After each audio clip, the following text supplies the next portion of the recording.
Regenerative agriculture is a set of farming practices that increase biodiversity in soil organic matter. Currently, most agricultural practices are devastating the biodiversity.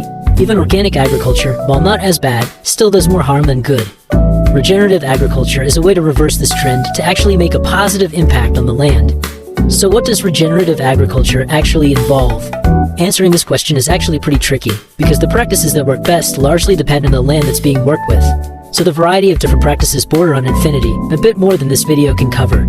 However, let's look at 3 common forms that regenerative agriculture can take. The soil is full of organisms which are helpful for plants. Some convert soil nitrogen into a plant-usable form. Some bring water to the plants that would otherwise be out of reach. Others loosen and aerate the soil, increasing water absorption and allowing plant roots to penetrate deeper. When soil is turned over by a machine, most of these organisms are killed, so the crops must rely on chemical fertilizer, which ends up leaching into the water. Central to no-till farming is to not do that. Instead of tilling, plant cover crops whose roots break up the soil. Let the worms aerate the soil and bring down nutrients. Keep the soil covered with an organic mulch which will break down over time, adding more organic matter to the soil. From the release of methane to clearing forests for pasture land, cattle raising is known for being very environmentally destructive. But this is not inherent to grazing animals. If the right practices are put in place, enormous amounts of carbon can be sequestered into the ground, soil can be built, and even desertification can be reversed in a matter of years. Here's how it works. The growth of grass tends to start slow, accelerate, and slow down again. This middle area is where it accrues the most biomass the most efficiently. If it's eaten before it gets to this point, its growth will never speed up.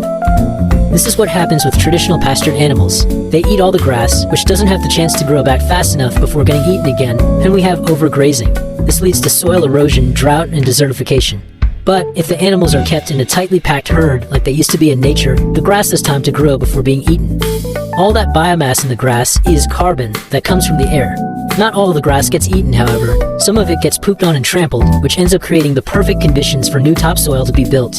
This ends up happening incredibly quickly.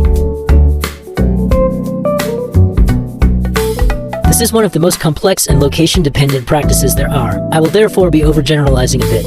It always starts with observing a local forest and the relationships between everything in it. The plants, the animals, the fungi, the landscape, the soil, the water, and then recreating these relationships in a way that's just as ecologically resilient but produces more food. Food forests are often thought of as comprising 7 layers.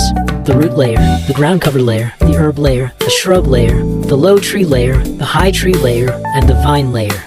Every one of these layers either produces some sort of food or medicine, or is in some way helpful to the system as a whole.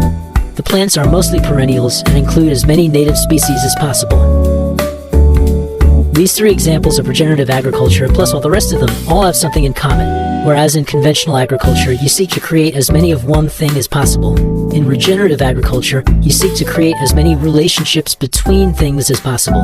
You are one of those things. What sort of relationship with the land do you want to foster?